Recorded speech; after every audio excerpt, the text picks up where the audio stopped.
Oí rumores sobre una consola de videojuegos, lanzada a principios de los años 90, que decía tener los mejores juegos que te pudieras imaginar. Tenía una gran semejanza con el Super Nintendo, excepto que no tenía ninguna ranura de cartuchos, ningún botón de reinicio, y solo un puerto para el control. Fue lanzada al mercado una cantidad extremadamente baja. Es posible que menos de 100 estuvieron disponibles. Hablé con mucha gente que decía que habían jugado con la consola, todas ellas solo me hablaban sobre un videojuego que la consola traía. La consola tenía otros juegos, pero este era, dicen, el videojuego perfecto. El videojuego tenía gráficos y sonido realistas, incluso para los estándares de hoy, un suministro interminable de contenido nuevo y divertido, y el único control era todo lo que era necesario. Los NPCs en el juego eran lo suficientemente inteligentes que parecían ser jugadores reales. Fue literalmente un juego que nadie quería dejar de jugar.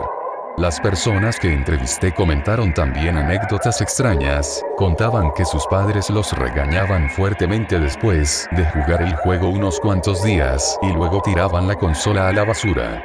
Estaba intrigado por lo que sabía hasta ahora, así que fui a buscar a más personas que recordaban esta reliquia de la historia de los videojuegos. Busqué en todos lados y de todas las formas posibles, y después de un mes de minuciosa investigación, encontré a 2 personas más. Para ellos era más difícil recordar los detalles de la consola, pero yo era capaz de hacerlas recordar cuando les contaba lo que ya sabía de la consola de entrevistas anteriores a otros individuos.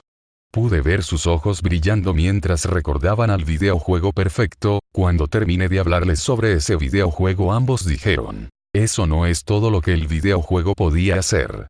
Ambos dijeron que era capaz de ocasionar una interferencia completa. Les pregunté qué significaban eso exactamente.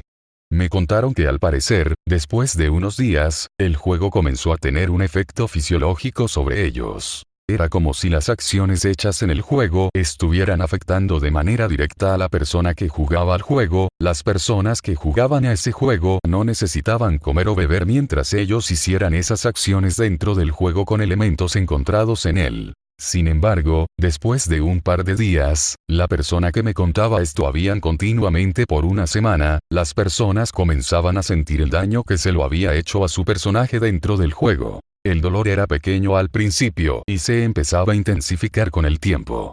Y el cansancio de la acción constante estaba comenzando a mostrarse en ellos. El juego seguía siendo perfecto.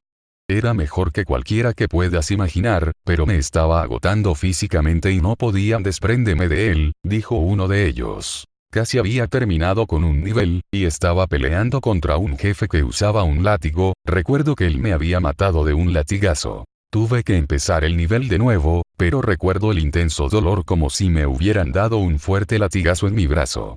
Luego desabotoné la manga de mi camisa, y pude ver una cicatriz en mi brazo, dijo uno de los entrevistados. Ambos dijeron que después de unos días sus padres los arrastraron por la fuerza de la consola y los llevaron a la sala de emergencias. La consola había desaparecido cuando regresaron a casa, fueron desechadas, como todas las demás, supongo. No pude volver a encontrar a otras personas que supiera de lo que estaba hablando.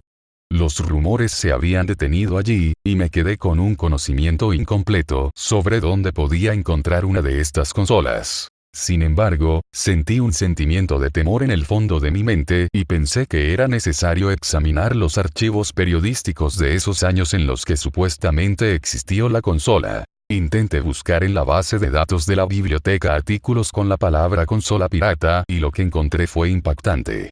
Había un artículo que hablaba sobre 15 incidentes separados de personas encontradas muertas en sus hogares, sentadas frente a sus televisores con una consola de aspecto pirata conectada a ella. Los cuerpos estaban completamente destrozados, incluso las autopsias revelaron que a algunas personas les faltaban órganos. En el artículo se comenta que las televisiones solo estaban mostrando estática, y después de varios intentos no lograron conseguir que la consola encendiera. La policía trató de ponerse en contacto con el fabricante de la consola, después de revisar el manual y ver las pegatinas que tenía la consola en la parte inferior finalmente pudieron encontrar la dirección, rápidamente se dirigieron hacia allí, todos se quedaron sorprendidos cuando se dieron cuenta que la dirección les llevaba a un terreno donde había un almacén que había sido demolido hace más de 80 años.